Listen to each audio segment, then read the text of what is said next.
لوگ بولتے ہیں بھائی ہم علم کہیں سے بھی لینا چاہیے، حتیٰ کہ شیطان سے بھی ہو تو آیت الکرسی کون سکھایا؟ ابو ہریرہ رضی اللہ عنہ کی حدیث ہے، 3 دن تک کے زکوٰۃ کے مال پر متعین تھے اور شیطان تینوں دن آتا رہا، چوری کرتا رہا۔ انہوں نے چوری کے وقت پکڑا اس کو اور کہا چل لے جاتا ہوں نبی صلی اللہ علیہ وسلم کے پاس۔ کہا نہیں، میں غریب آدمی ہوں، بیوی بچے ہیں، بھوکے مر رہے تھے اس لیے آیا، میں پریشان۔ جھوٹ، چھوڑ دو، اس کے بعد نہیں آؤں۔ پھر دوسرے دن پھر آیا رات میں، پھر پکڑا، کہا نہیں اب کی بار معاف کر دو، نہیں کروں گا پھر سے، مجبور ہوں، مجبوری میں کیا بھائی، تھوڑا رحم کرو۔ پھر چھوڑ دیا۔ تیسرے دن اللہ کے نبی صلی اللہ علیہ وسلم کہا وہ تیرا رات والا آدمی کیا ہوا؟ کہا وہ پھر آئے گا۔ کہا کہ اب جب نبی صلی اللہ علیہ وسلم نے کہا کہ پھر آئے گا تو اس کا مطلب کنفرمڈ آئے گا۔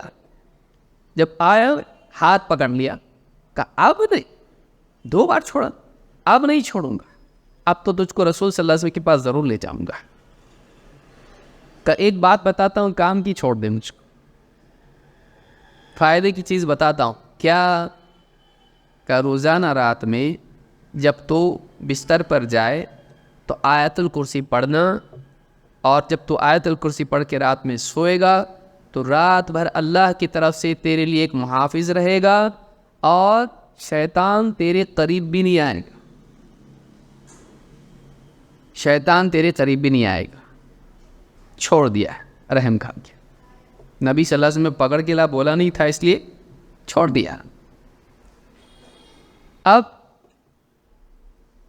آئے اللہ کے نبی صلی اللہ علیہ وسلم کے پاس، کہا اللہ کے رسول ایسا ایسا ہوا۔ تو آپ نے فرمایا، کیا فرمایا؟ آپ نے جو جملہ کہا وہ جملہ یاد رکھنے کا ہے۔ آپ نے کہا صدقک وہو کذوب ذاک شیطان۔ آپ نے کہا اس نے تجھ سے سچ کہا، نمبر 1۔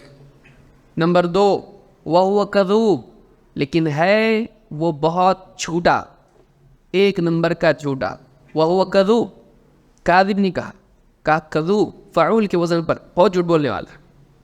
اور ذاک شیطان، وہ شیطان تھا۔ وہ کون تھا؟ شیطان۔ آپ غور کریں، بعض لوگ کہتے ہیں دیکھو اس سے، یہ بخاری کی روایت ہے وہ بھی، اس سے کیا ثابت ہوتا ہے؟ یہ میں سمجھتا ہوں 70% لوگوں کے ذہن میں کنفیوژن ہے۔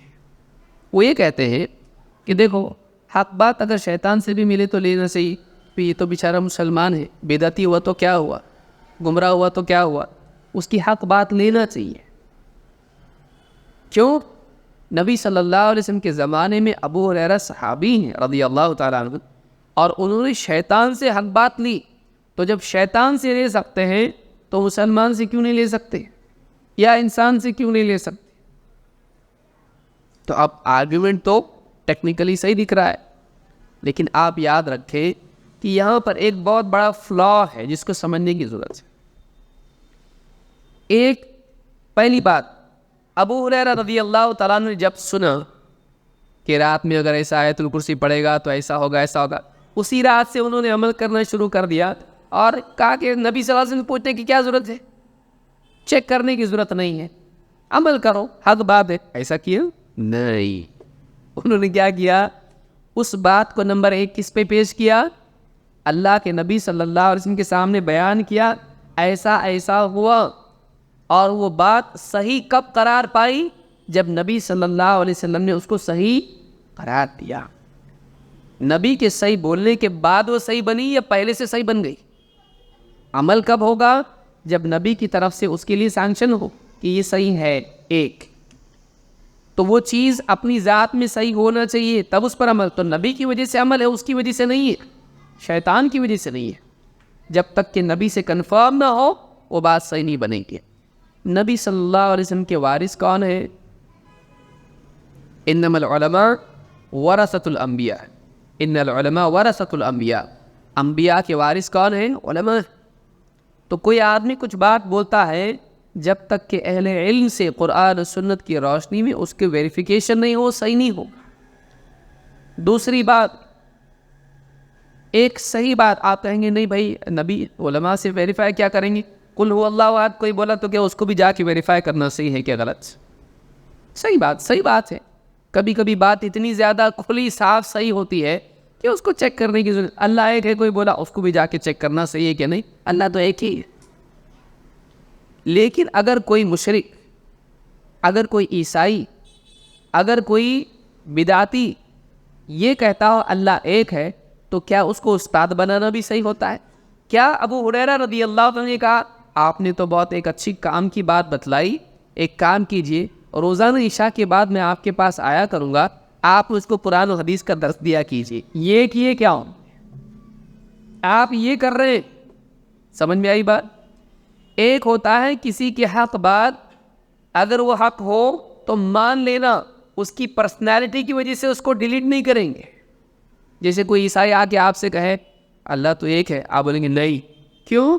تم عیسائی ہو، تمہاری بات ہم نہیں مان سکتے اس لیے ہم اللہ کے نہیں مانیں گے. ایسا ہے اسلام میں؟ نہیں.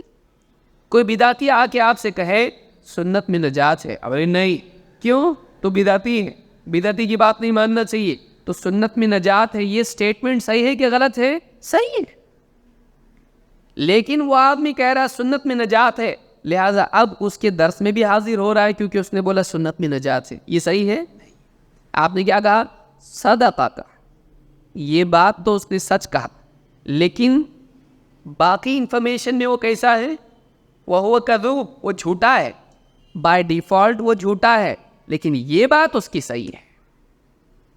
تو آپ نے اس کی ایک بات کو صحیح کہا، سچ کہا، لیکن اس کی باقی باتوں کے بارے میں کیا بتا دیا؟ اس کے بارے میں بتا وہ جھوٹا ہے اور وہ کیا ہے؟ شیطان ہے. لہٰذا کوئی آدمی اگر کوئی حق بات بول دے تو وہ حق کا استاد نہیں بن جاتا ہے. ہم یہاں یہ غلطی کرتے ہیں. ہم کیا کہتے ہیں؟ ابو ہریرہ رضی اللہ تعالیٰ نے جب شیطان سے ایک بات ملی، انہوں نے اس کو قبول کیا. بلا شبہ کوئی بدعتی اگر صحیح بات بولتا ہے، مثلا کوئی آدمی بدعتی ہے اور وہ ایسی حدیث بیان کرے جو ہم کو معلوم نہیں تھی، ہم اپنے عالم کے پاس گئے، کہا یہ حدیث فلاں عالم سے ہم نے سنی ہے، زندگی میں پہلی بار سنی، صحیح ہے کہ غلط؟ اب وہ عالم یہ کہے گا نہیں، چونکہ وہ بدعتی ہے اس لیے یہ حدیث غلط نہیں. وہ کیا کہے گا؟ یہ حدیث صحیح ہے. کیوں؟ اس لیے کہ علماء نے اس کو صحیح قرار دیا، اصولوں کے اعتبار سے حدیث صحیح. اگرچہ یہ بدعتی کے ذریعے سے آئی، لیکن عالم کیا کر رہا ہے؟ اس کو صحیح بتا رہا ہے. کیوں؟ اس لیے کہ وہ صحیح ہے. اب یہ کیا کر رہا ہے آدمی؟ چونکہ ایک ایسی حدیث اس نے بتایا جو زندگی میں مجھ کو معلوم نہیں تھی اور ہمارے عالم نے بھی آج تک نہیں بتایا تھا، لہٰذا ہم کیا کریں گے؟ آئندہ سے اس کے پاس جائیں گے اور اس سے حدیثیں سیکھیں گے، اس لیے کہ وہ ایسی حدیثیں بتاتا ہے جو ہم کو معلوم نہیں ہوتی ہے. وہ 10 حدیثیں اور ایسی بتائے گا جو معلوم نہیں ہے، لیکن وہ صحیح نہیں ہوتی. تو کسی کی بات ویریفائی کر کے ایکسیپٹ کرنا یہ ایک الگ چیز ہے، اور اس کو اپنا ٹیچر بنانا یہ الگ چیز ہے. ٹیچر بنانے کی دلیل اس میں نہیں ملتی ہے کہ اس آدمی سے کہا ہو ایک کام کا روزانہ آتا جا، چوری کرتا جا اور مجھ کو ایک حدیث بھی بتاتا جا. ایسا کیا ابو ہریرہ رضی اللہ تعالیٰ نے؟ نہیں. اہل بدعت سے علم حاصل کرنا ایک الگ چیز ہے، اور ان کی بات اگر کوئی سامنے آ جائے اور وہ صحیح ہو اس کو ماننا پڑے گا.